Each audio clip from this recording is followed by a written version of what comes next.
مساء الخير عليكم، كي راكم دايرين؟ نتمنى تكونوا بخير. كيما عودتكم دائما عندي وصفه جديده في الفيديو. هنا بالنسبه للحلوى تاع اليوم هي حلوى يعني اقتصاديه وسيت ان كاطو سك.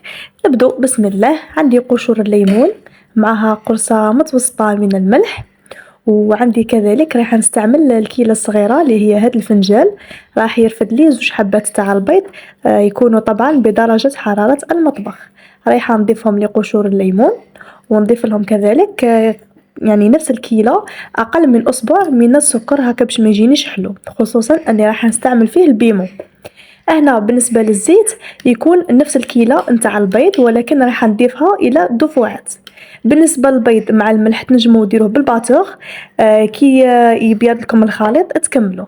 انا هنا بديت بالمكونات الاخرى اللي هي يكون عطر الزبده اللي يعطيكم هذاك الذوق تاع الزبده.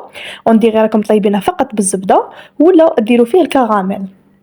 نضيفوا كذلك ملعقة من لافاني، وتكون ملعقة يعني صغيرة بومبي ولا نصف ملعقة كبيرة. خلطوا مليح بالباتور ولا بالميكسور، ومن بعد نضيفوا عليه كيلو فرينة باش نديروا الخميرة الكيميائية اللي تكون حوالي 14 15 غرام، اللي هي ساشي ونص من الخميرة الكيميائية، خميرة الحلوى.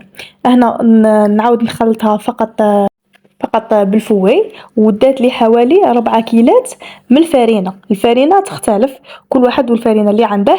هنا 4 كيلات توصل لكم يعني يعني حتى وين لا كونسيستونس تاعها تكون طريه وشويه تتلاصق. وبلا ما ننسى عندي حوالي 3 معالق او 4 من البيمو.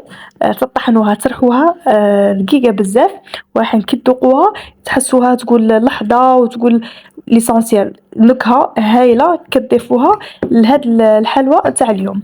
هنا نضيفو حتى نتحصلوا على هاد العجينه، الملمس تاعها يكون شويه يتلاصق، هكا يساعدنا باش نرمضوها في البيمو. انا تشكلوا الحربوش عادي يكون نوعا ما شويه رقيق، ما تنسوش انه راح يتضاعف بالتفاعل تاع الخميره الكيميائيه.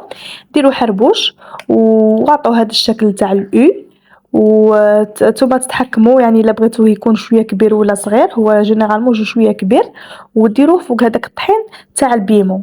انا جو بريفير تخلوه كيما هكا بودر، وديروه في البيمو، ومن بعد كيما راه ترفدوه وتشكلوه، تحطوه في صينيه تكون مدهونه بالزيت. الفرن كان شعلته من بديت نحضر في الوصفة، وأنا خليته قاوي مش شته طابلي من تحت، نقصت له وخليته يتحمر، وهو ما ياخذ لكمش بزاف وقت في التحميرة.